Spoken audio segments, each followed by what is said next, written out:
قال رسول الله صلى الله عليه وسلم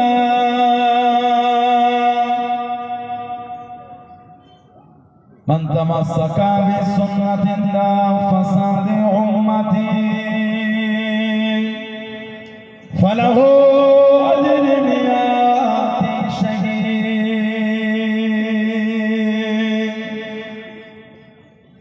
प्यारे हाज़िरान मजलिस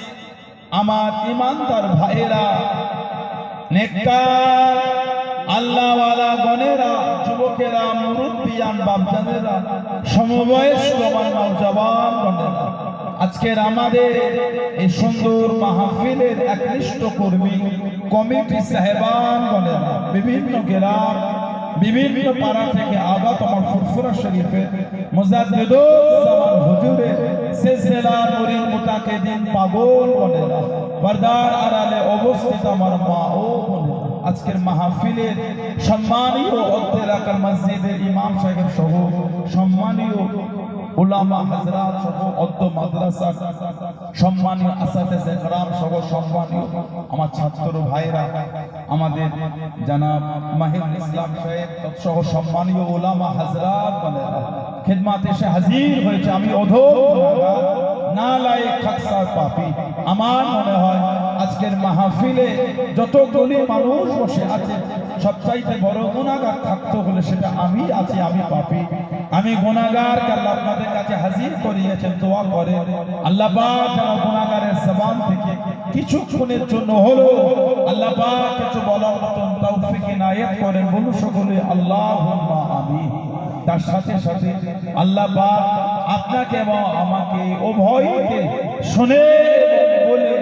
আমল করার তৌফিক ইনায়াত করেন বলুন সকলে আল্লাহুম্মা আমিন আমার আল্লাহ পাক জাল্লে জালালুহু জাল্লে শানুহু তানা দরবারে লাখ লাখ শুকর কোটি কোটি শুকর যে আল্লাহ পাক আপনাকে আমাকে এতগুলি মানুষ এতগুলি মুসলমানকে এমন একটা সুন্দর মাহফিলে হাজির করালেন সকলে মিলে আল্লাহ পাকের শুকর আদা করে বলুন আলহামদুলিল্লাহ এমন একটা জায়গা আল্লাহ বসিয়েছেন এরকম একটা মাহফিল আল্লাহ নবী সাল্লাল্লাহু আলাইহি ওয়াসাল্লাম বলেছে মুসনাদে বাজ্জার বলে একটা হাদিস শরীফের কিতাব আছে মুসনাদে বাজ্জার হায়াতুল খায়রুল লাকুম আমি নবী তোমাদের মধ্যে থাকাটা তোমাদের জন্য উত্তম ওয়াফাতি খায়রুল লাকুম আর আমি নবী সাল্লাল্লাহু আলাইহি ওয়াসাল্লাম তোমাদের চোখের আড়াল হওয়া এটাও তোমাদের জন্য উত্তম বলুন না সুবহানাল্লাহ তো উরদু আলাইয়া আমালুকুম আমি নবী আমার উপর তোমাদের আমলগুলোকে সব ফিরিয়ে দেওয়া হবে ফামা রাআইতু মিন খায়রিন আমি রাসূল যখন তোমাদের ভালো ভালো আমলগুলোকে দেখব হামিদুল্লাহ আলাইহি আমি নবী তোমাদের ভালো ভালো আমল দেখে আল্লাহ পাকের শুকরিয়া আদায় করতে থাকবো জোরে বলুন না সুবহানাল্লাহ এই আজকে আমাদের দাঁতপুরে বসে যা আমল আমরা করেছি আর করছি ইনশাআল্লাহ করব সব কিন্তু আল্লাহ পাকের হুকুম ফেরেশতারা নিয়ে গিয়ে হুজুরের কাছে হাজির করে দিয়েছে আমাদের আমলগুলো আল্লাহর নবী দেখছেন জোরে বল আল্লাহ রাসূল বলেছে ওমার রাআইতু মিন শাররি আর আমি রাসূল তোমাদের খারাপ আমলগুলোকে দেখব ইস্তিগফারতুল্লাহ লাকুম আমি নবী তোমাদের হয়ে আল্লাহ পাকের দরবারে তোমাদের জন্য তওবা আর ইস্তিগফার আমি রাসূলুল্লাহ চাইতে থাকব বলুন না সুবহানাল্লাহ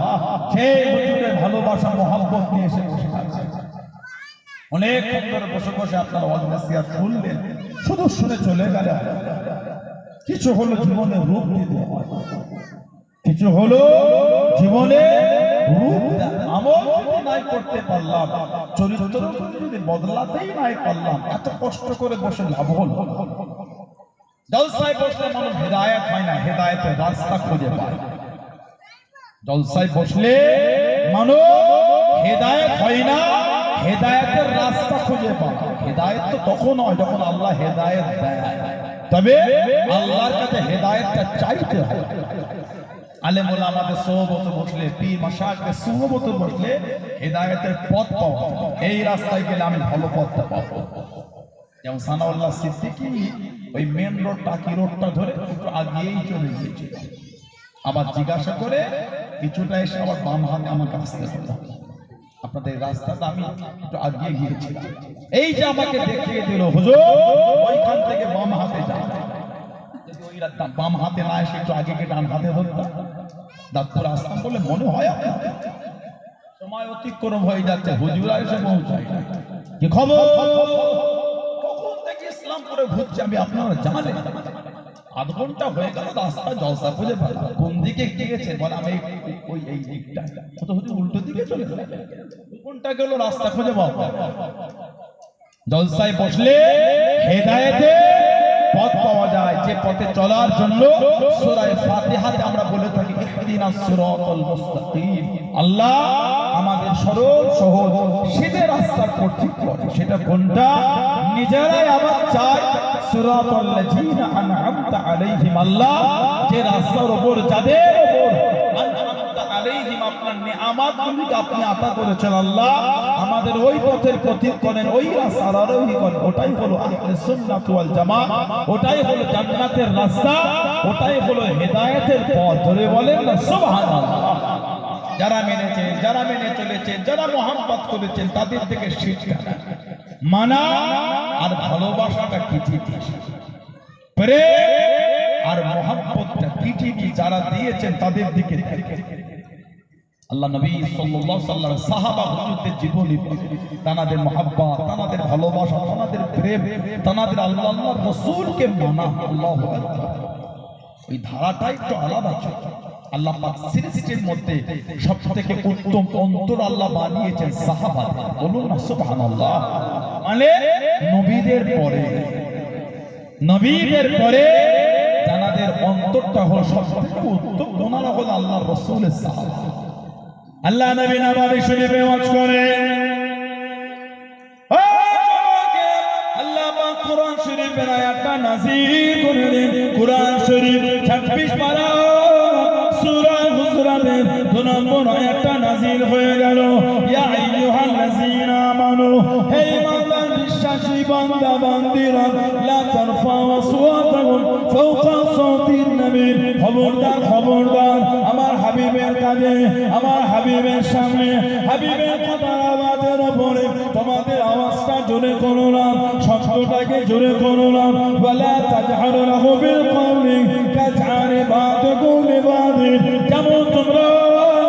একে অপরের সাথে কথোপকথন করো ওইভাবে কথা বলো না, ওইভাবে আলোচনা করো না। আনতাবাতা আমানুকুম, তোমাদের জীবনের আমলগুলি, তোমাদের জীবনের ইবাদত